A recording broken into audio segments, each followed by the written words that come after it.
Hello, everyone, and welcome to this new trade tip by the Spanish Chamber of Commerce in the United Kingdom. On this occasion, we will talk about the importance of checking the differences in terms of calendar that exists between the United Kingdom and Spain when organizing a trade mission or a trade activity towards the Spanish market. Initially, we could think that calendars were pretty similar in both Spain and the United Kingdom, but there are some local differences that we will check through this trade tip today, and that we would like you to keep in mind when organizing a trade activity in this country. As an introduction, we will go through 5 main points regarding Spanish calendar. We'll be talking about the existing bank holidays, the Easter break, July and August, as they can be complicated months. Also, the Christmas break that normally it tends to be a bit longer than the one we got in the United Kingdom, and other relevant dates and elements to be considered. In terms of bank holidays, there are 8 bank holidays that are common for the whole country. The ones we got here: January the 1st, the 6th, April the 10th, and that go to December the 25th, having 2020 as a reference. But the regional governments, they can decide on bank holidays that happen on a Sunday. So they can decide whether they got it on next Monday, the previous Friday, or they leave it for another day. And as I said, it is up to the regional government. So we got 12 days of bank holiday in every region, plus we have another 2 local bank holidays that are decided about by local governments. So we have to check the existing differences between regions. We will mention a bit later about this, but this is the general introduction of how many bank holidays there are in Spain and how they're distributed along the year. In terms of Easter, it's very important to consider that within the general calendar of the bank holiday, the main bank holiday will be the 19th, having 2019 as a reference, 19th of April. That's Viernes Santo. But normally speaking, most of the companies would take the whole week of the 15th of April 2019, or the 22nd of April, as we can see in this calendar here.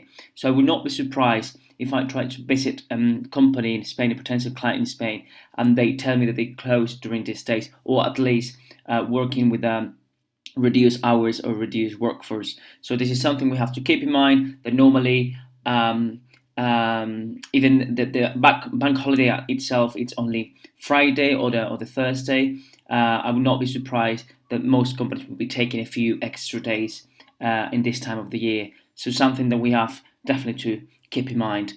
Similar situation in July and August, but that's something that could happen for the whole period, July and August. As typically there is a lower activity than usual in all companies.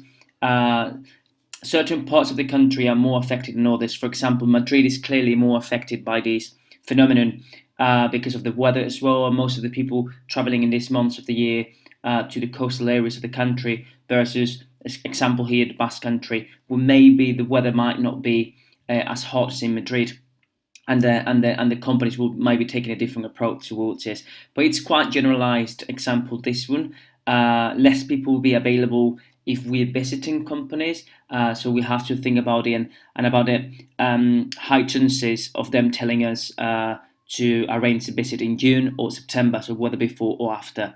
But it is very common as well to have companies working with reduced timetables. So most of them, as an example, will go from working to 9 to 6 o'clock to work from 8 to 3. And that's a very typical example along July and August, and in some companies it extends until mid-September sometimes as well. So keep this in mind when thinking about visiting potential clients. In terms of Christmas, we have mentioned it will also be important.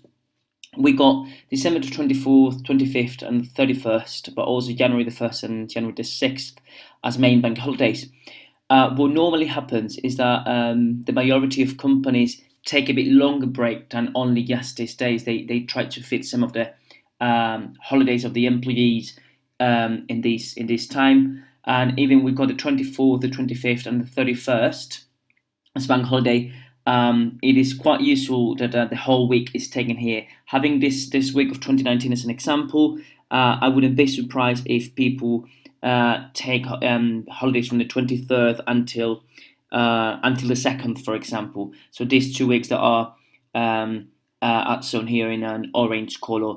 Some others might take 1 week, and half of the company 1 week, and the other half of the company the other week.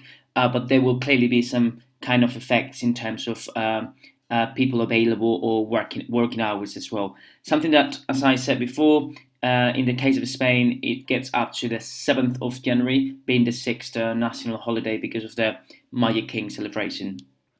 Having said this, there are some other relevant days as well to be considered, like the local bank holidays. We will have to check them. Halloween, which is in Spain is known as Todos los Santos. November the 1st is the main day there, but there's some days that normally are taken before or after, so we have to check the calendars in the different regions. I've mentioned the regional differences as well. These ones here are the different regions that we got in Spain, Andalusia, Aragon, and going down to Ceuta and Melilla. So basically, we definitely have to check differences between the regions, especially if we want to go through different parts of the country. As general recommendations, in order to conclude this presentation, I would say to avoid July and August unless it's extremely necessary or our client or potential client is asking us to do that.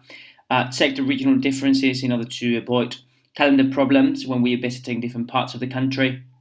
And also keep in mind that there is a general practice from the companies to get a longer break for Christmas and Easter, and they might be a workflow reduction or even a timetable reduction. Having said this, I really appreciate your attention today, and I really hope you have found this information useful. Thank you very much.